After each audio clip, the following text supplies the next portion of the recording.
उत्तराखंड के मंत्रियों और अधिकारियों के बीच तालमेल की कितनी कमी है, इसका सच हम आपको इस रिपोर्ट में बताने जा रहे हैं। चारधाम यात्रा की जिम्मेदारियों से मंत्री किस कदर भाग रहे हैं, इसकी हकीकत सामने आ गई है, क्योंकि मंत्रियों की पोल खुद अधिकारी खोल रहे हैं। देखिए इस रिपोर्ट में। उत्तराखंड के मंत्रियों और अधिकारियों में नहीं तालमेल, चारधाम की तैयारी में उजागर मंत्रियों का खेल।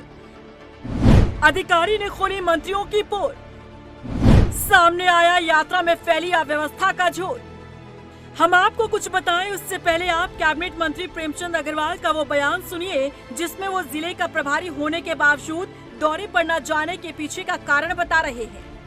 देखिए, आप जानते हैं कि इस टाइम चुनाव की आचार संहिता प्रभावी है और हालांकि मैं ये भी कहने को तैयार हूँ कि हमारे पहले फेज में हमारा चुनाव हो गया था, उत्तराखंड के अंदर चुनाव हो गया था, लेकिन उसके बावजूद आज की तारीख में जो आचार संहिता है पूर्णतया उसको हम लोग पालन कर रहे हैं, प्रभावी है।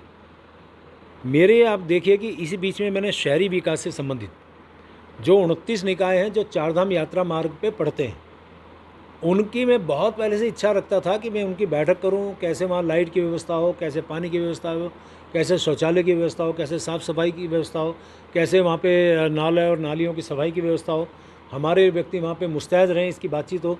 लेकिन चुनाव आचार संहिता के कारण मैं नहीं कर पा रहा था। सुना आपने, मंत्री प्रेमचंद अग्रवाल जो उत्तरकाशी जिले के प्रभारी मंत्री भी हैं, जिनके कंधों पर गंगोत्री और यमुनोत्री यात्रा की व्यवस्था को देखने की जिम्मेदारी है। लेकिन मंत्री जी कह रहे हैं कि आचार संहिता लागू होने के कारण उनके पास ना तो बैठक करने का अधिकार है, ना ही निर्देश देने का। लेकिन मंत्री जी, शायद आप अपनी जिम्मेदारी से भागने के लिए बयान दे रहे हैं, या फिर आप काम करना ही नहीं चाहते, क्योंकि इसकी पोल खुद मुख्य सचिव ने खोल दी है। आचार संहिता को लेकर मुख्य सचिव राधा रतूड़ी ने क्या कहा, जरा इसे गौर से सुनिएगा मंत्री जी। चुनाव आचार संहिता लगी है, इसलिए शायद अधिकारियों के पास सामने कोई कठिनाई है, ऐसी कोई बात नहीं है, क्योंकि हम लोगों का चुनाव 19 अप्रैल को समाप्त हो गया था। उसके बाद ही इलेक्शन कमीशन से हम लोगों ने परमिशन ले ली थी और चारधाम यात्रा के सभी कार्य, जंगल की आग से संबंधित सभी कार्य, आपदा प्रबंधन के सभी कार्यों के लिए इलेक्शन कमीशन ने उत्तराखंड को छूट दी हुई है। आदर्श आचार संहिता की वजह से कोई भी काम रुका नहीं है। यहाँ पे एक स्क्रीनिंग कमेटी बनी हुई है मुख्य सचिव की अध्यक्षता में, जो भी परमिशन लेनी होती है आयोग से, हम लोगों को तुरंत आयोग परमिशन देता है। माननीय मुख्यमंत्री जी की मीटिंग्स भी अलाउड हैं, मंत्रीगण भी मीटिंग कर रहे हैं, उस सब के लिए चुनाव आयोग की अनुमति है। चुनाव आचार संहिता से उत्तराखंड में कोई भी समस्या नहीं। यानी कि विभागीय मंत्री हो या फिर जिले के प्रभारी मंत्री, सबके पास अधिकार है आचार संहिता के बीच में भी बैठक करने का और दिशा निर्देश देने का भी।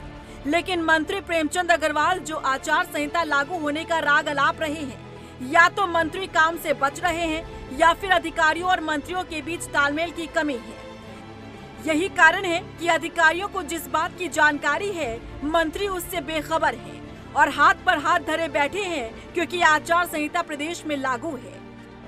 बेहद हैरान करने वाला ये बयान है मंत्री प्रेमचंद अग्रवाल जी।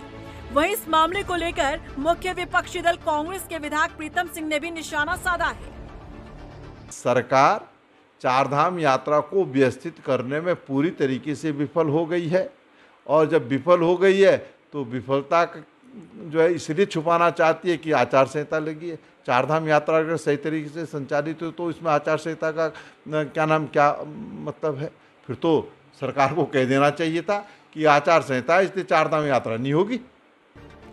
कांग्रेस का कहना है कि मंत्री आचार संहिता की आड़ में अपनी विफलताओं को छुपाने की कोशिश कर रहे हैं, लेकिन वाकई में सवाल गंभीर है कि जिस आचार संहिता का हवाला मंत्री देकर अपनी जिम्मेदारी से पल्ला झाड़ रहे हैं, मंत्री प्रेमचंद अग्रवाल को यही जानकारी नहीं कि वो इस दौरान भी काम कर सकते हैं। इसकी परमिशन चुनाव आयोग से ली जा चुकी है, जिसकी जानकारी खुद मुख्य सचिव राधा रतूड़ी दे रही है। ऐसे में क्या समझा जाए? क्या मंत्रियों और अधिकारियों में तालमेल की कमी, या फिर काम करने की मंशा ही नहीं?